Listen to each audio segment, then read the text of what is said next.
Hi, I'm Dr. Mike Evans, and today's talk is on quality improvement, or QI, in healthcare. So I suppose the first question is, why should you or I care about quality improvement? I mean, to be honest, it sounds a bit boring. Something a CEO would have on her or his corporate objectives. But actually, if you dig a little deeper, it's pretty cool. Maybe more of a philosophy or an attitude about how to make something better. And now that I think about it, it's really the attitude I'm looking for in my patients. The ability and desire to tweak their habits, seeing if this change improves their life, and if it does, to try and make it standard practice. You see, for my patients to make these changes requires skills, but it's also an outlook. The humility and self-awareness to say, I've got room for improvement.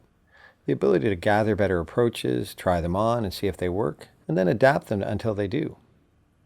Well, if my patients can do that, I think they deserve the same from us in the healthcare business. So I suppose the next question is, if we have the attitude, how do we actually improve? How do we use QI to make care better? Well, the improvement business has been around for a while. Organizations like Toyota and Bell Labs and leaders like Walter Shewhart, W. Edwards Deming, and Joseph Juran polished and simplified the science of improvement. And then along came a pediatrician named Don Berwick, and he wondered if we could translate the science of building better cars or electronics to healthcare. Dr. Berwick also wondered if there were lessons about systems we could learn from the kids he saw in his clinic. The systems thinker is a perpetually curious person who never thinks they have the whole answer, but is always willing to know what the next step to take is. If you watch a child, you'll see this happen. Children in their growth and development are innately systems thinkers. They're always trying the next thing. They're probing the material. They're listening to the noise. They're thinking about what the next thing to do is, and they're not in the job of solving problems forever. They're in the job of taking the next step. I think those are elements of what it means to be a system thinker. At the core of it is constant curiosity about a world that you will never understand fully, but you might take the next step to understand a little better. Okay, we've never dropped a vid into our vids, and Don is thoughtful, so I kind of thought it might improve our messaging. Let me know if you thought it did or didn't in our YouTube comments. Now, Dr. Berwick went on to co-found the Institute for Healthcare Improvement, or the IHI, and started focusing on the low-hanging healthcare improvement fruit, which is mostly reducing errors. For example, in Canada, a researcher named Ross Baker led a study in 2004 that showed of 2.5 million annual hospital admissions, about 13.5% were having adverse events, with 1 in 5 of those people dying or experiencing a permanent disability. In the U.S., the Institute of Medicine estimated that 44 to 98,000 people were dying from preventable errors every year. That's up to 4 jumbo jet crashes per week. Often these are errors we know how to prevent, but as is often the case, knowing what's the right thing to do and actually doing it are two different things. In 2006, Berwick and his colleagues challenged hundreds of U.S. hospitals to bridge this gap and felt strongly that some is not a number and soon is not a time, and so set the goal of saving 100,000 lives in 18 months. They started with this simple notion: every system is perfectly designed to get the results it gets. So how do you change the result? Well, you change the system that produces it. Changing the system requires change agents, and in my province we launched Health Quality Ontario. HQO and orgs like it recognize that it's tough to balance proactive and reactive care in the field. But if they can help or incentivize or nudge us towards a more reflective practice and improve outcomes, we can actually create a better user experience for us all.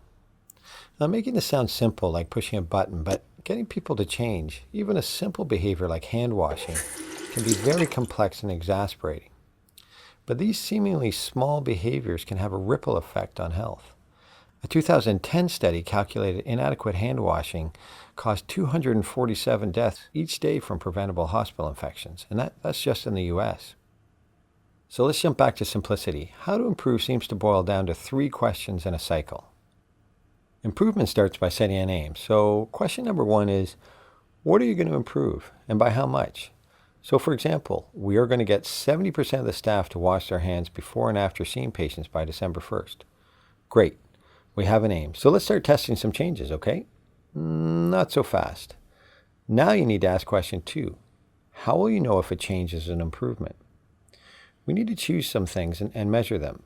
What is doable and reliable? And that will tell us if the changes we are making are leading to an improvement. Is someone documenting doctor or nurse hand washing? Is it self-report? Is it the amount of soap and disinfectant used? Okay, we have an aim, and now we have some measures. Next up is question 3. What changes can you make that will lead to the improvement? To start, we just want to test one change with something called a PDSA cycle.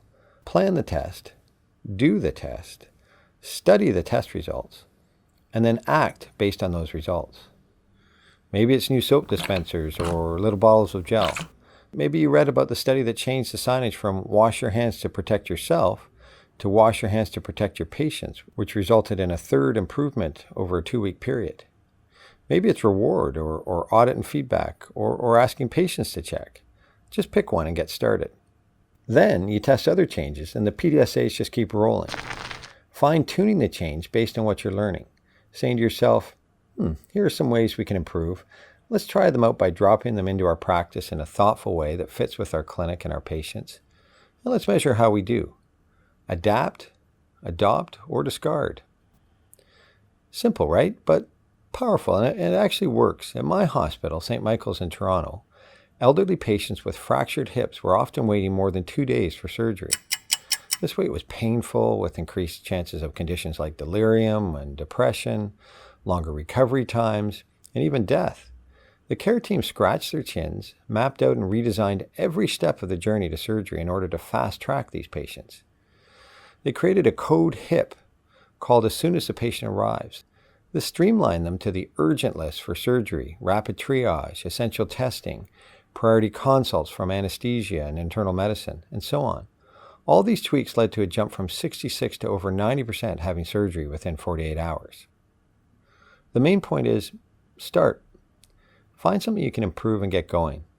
Look, it's hard to summarize improvement and not get into bumper sticker territory, but I would advise not to let what you can't do stop you from what you can do. It's time to entertain complexity, but focus on simplicity. Asking yourself, what can I do by next Tuesday? Have a meaningful needle and test some changes to start moving that needle towards an important goal. Hope this helps, and thanks.